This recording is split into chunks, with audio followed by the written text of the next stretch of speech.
So we have some WGP results, and then we have Philadelphia, which is the last tournament for English before our set 5 is legal. So I think like this coming week, set 5 is legal. We're gonna be seeing probably Rezael and Levi Dras, and then some Odiumers who want to play without the promo, right? But I think those two are pretty big. And then I do think our dojis will still be relevant, since there's been no indication there's any like ban list or anything. So full power doji into this meta with Levi Dras and Rezael might be pretty interesting. We don't have like the promos, so we don't have like love and all that. So I guess, yeah, no, it'll be pretty interesting to see what is good. Let's just get started. First, we've got Singapore. This is the finals, so there'll be like 32 qualified players, and see how it goes, right? We can see some familiar faces here. One is the Trickstar, or Virina, or Jiva, whatever it is, right? This guy doing so much work, yeah? But because they were playing in set 6 meta, we have like Rezael and Maelstrom. 2 players going with Maelstrom and doing pretty well, making it to top 8. So let's take a look at what won. So Rezael won, right? Eric coming first with Rezael. Abyss coming second with Rezael as well. Third is Shin, the Love. And then Virina, okay? This is the Jiva that we've been seeing all tournaments. A lot of the tournaments, they did extremely well. Like 4th place of a Jiva in a meta where you're playing against Razaels and Levi Dras and things like that. That is impressive. That is really impressive. So very good stuff there. Let's take a look at the decks. First off is the Razael. So the first Razael deck is actually playing the Ketapal build, which again I think is a nice choice. Like they even managed to stick in some of the hostage stuff as well. I know a lot of people have been playing the just normal Cadwalla no pile builds in other tournaments, but when you're in these tournaments like where the concentration of play is just better, you definitely do want to get the edge, which I feel the pile builds do give you. Like Japan second place is playing it too, and then here as well. Yeah, second place Razael was playing also the Ketapal build as well. Again, I think it's correct, right? There are builds for certain tournaments. If you're playing in a big tournament, playing against just like a normal big tournament like at regionals, you might want to play a super consistent build. But then, yeah, lower play tournaments of high skilled players playing the Ketapal might give you that extra edge that you need. Third place was the Love deck. I guess there is some interesting stuff in this deck when you look at some of the text it's done. 2 obfuscates? Like, yeah, I guess like you get like plus 5k, right? And shield. But then they were also running 1 copy of this. Now this is actually pretty cool. It's called Brezen. I think it's Brezen. When it comes into play, you just CB1 and discard a card from your hand, and you pick one of your opponent's regards, and then you put that regard in every card that has the same name on the regard circle or the drop zone, all back to the bottom of the deck. So you could just kill a bunch of cards, like just ruin their life.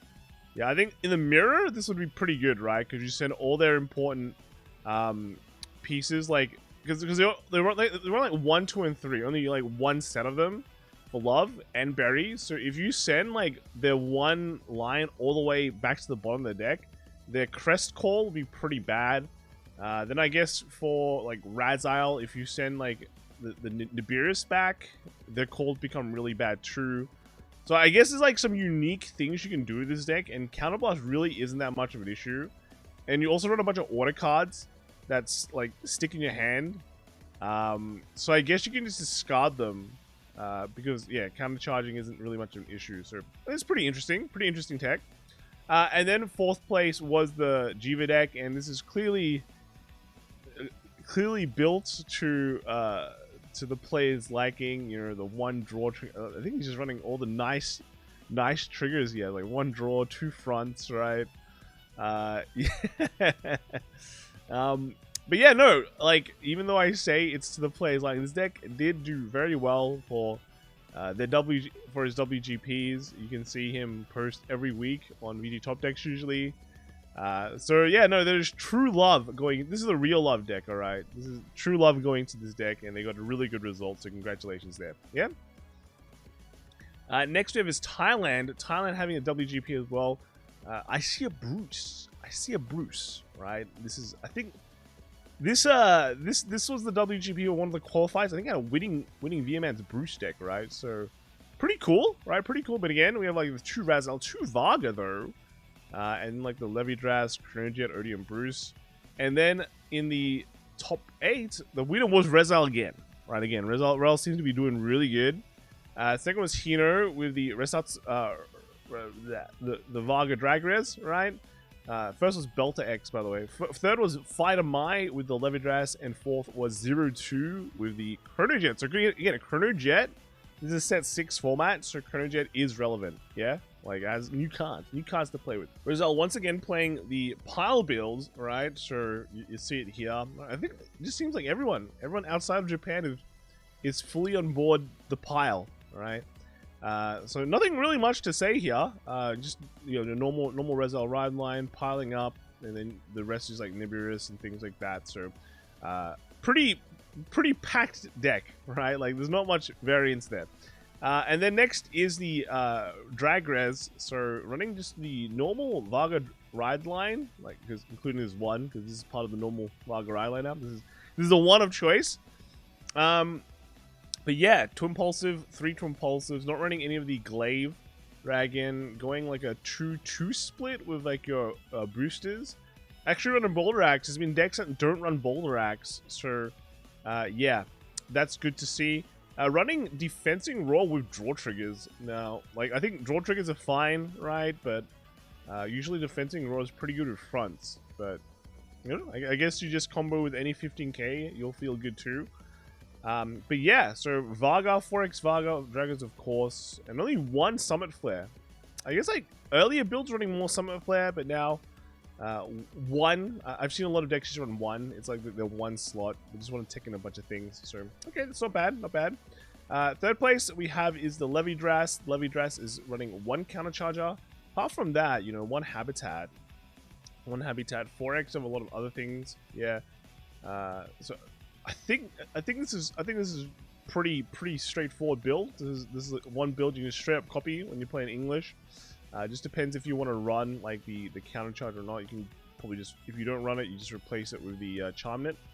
And then the 4th place there is the Chronojet. So we see some of the changes here again. We have the Furia, right? The new Furia slots in very nicely with your forward Revoltus that early game, right? We saw the Shunui decks do that too. Not running any Folklore, dude. That's kind of... I think the old Folklore builds are just totally... Well, for at least him, he's totally rejected that plan. And then able to put in 1 Glimmer Breath? 1 Glimmer Breath? It's only 1? And that's like the only change, right? That seems to be the only change. Of course, the Stride deck, they just went with 12. Like, to be fair, like, in a tournament, people know, like, they'll look out for your deck, and they'll know, okay, you're the Chronojet player. There's no need to hide it. But yeah, so like the overall inclusion to the deck is +1 Glimmer Breath, and then that's the set 6 hype, right? All right, very nice. But yeah, Chronojet 4th place. I still think like it's well, in English we don't have Furia, but it will just be like the Folklore builds for like a while, right? For a while. Yep. Next is Philadelphia. So I think Fuzzy is just missing the top 16 and 32. But just for standard, we have like the top 8. So 2 Shoryudojis, 2 Leonorns, and there's like a Prison Alden, Messiah, and Empoleon. And then the first was actually Jose Prades with the Alden.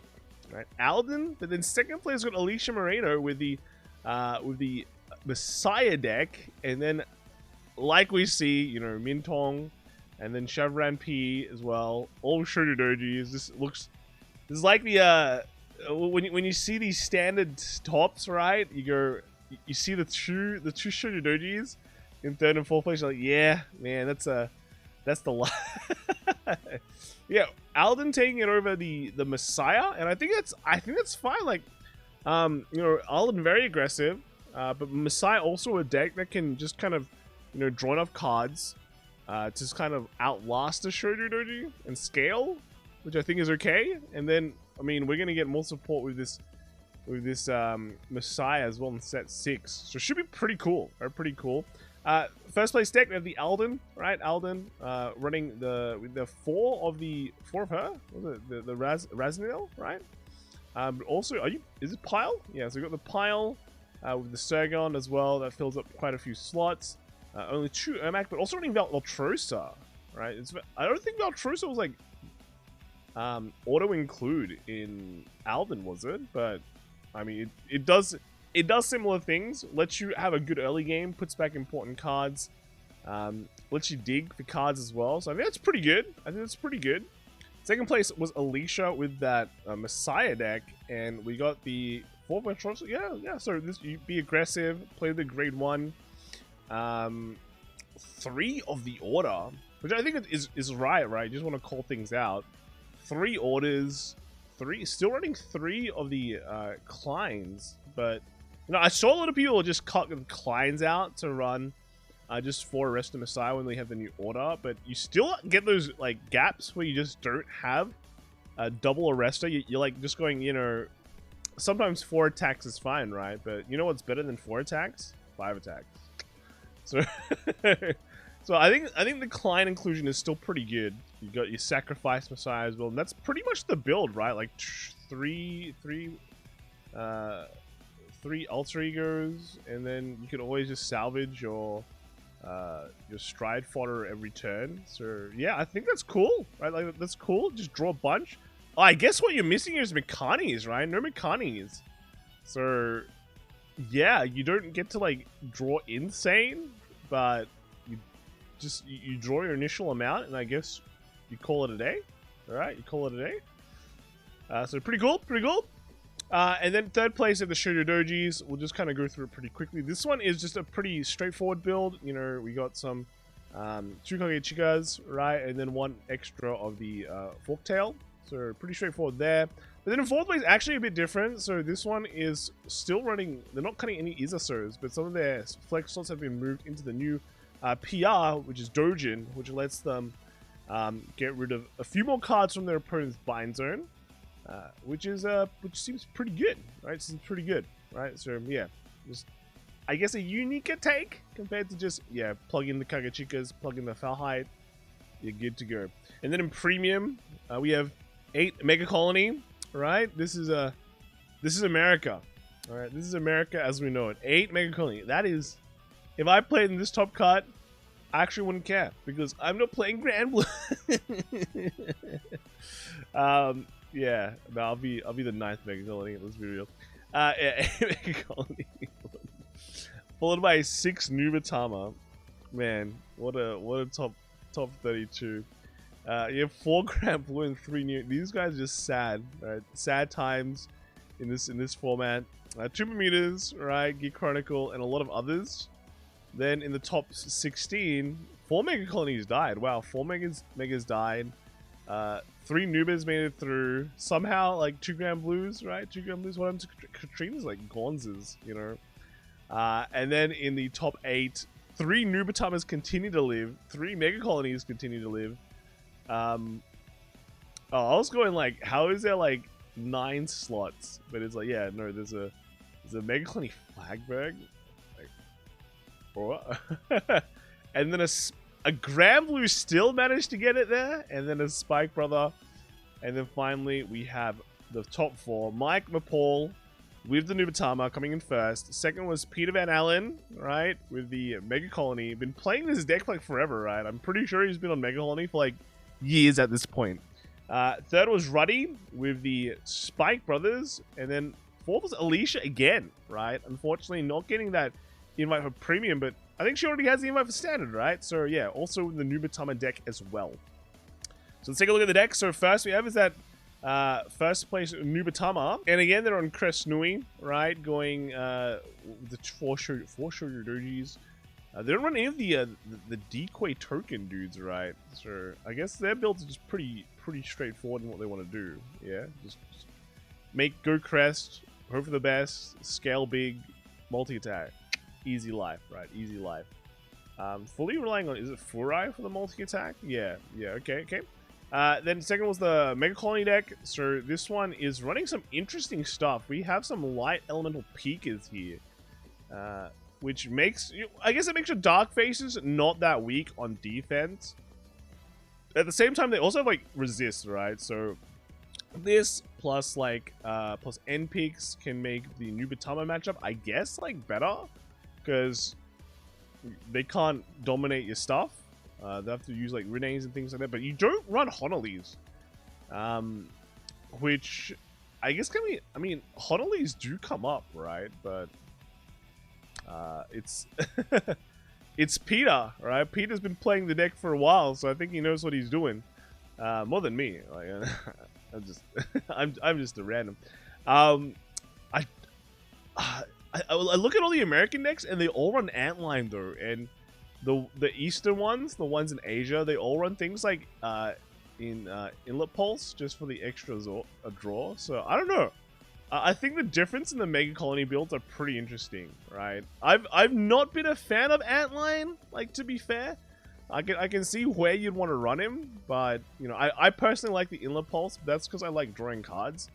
But I guess sometimes you just want to win the game, right? Which your Antline will definitely, it's searchable and satisfies that function, right? And you can restand it for the double all in, you know. We got one Spike Brothers here as well. This one is not the Hellheart 8 version, it's just a normal version. I guess, what is the normal version? It's just the normal one where you just be very, very aggressive, basically. The one which goes in all in rather than just stays there and lames it up until GB8, right? So, well, both of them have shown results, right? Which is pretty good. And then fourth place was the Nubatama again. This one is running, wow, it's running way more restanders. So like 8 restanders, and just your crests, and then your PRs. Yeah, so 8 restanders, well, even 2 Mizukazes? That's crazy. It's a lot of... That's a lot, right? That's a lot. But yeah, pretty cool, pretty cool. And that is all the results this week. I'm pretty... Honestly, even though people say premium has been pretty stale, I do like all the premium decks that are just different around the world. You know, like America and its mega colonies. Australia had their like 4 Grand Blue top 8. I mean, I'm pretty sure there's going to be more down the road. I think we got Malaysia coming. So yeah, I think it's pretty cool. I think it's pretty cool. We'll definitely see really cool results in premium. And then we're going to see some set 5 results as well. So should be pretty interesting to see if our meta is different from Japan's meta at all. Anyway, that is it for this week. Let me know what you guys think in the comments below, and I'll see you all next time, alright? Bye!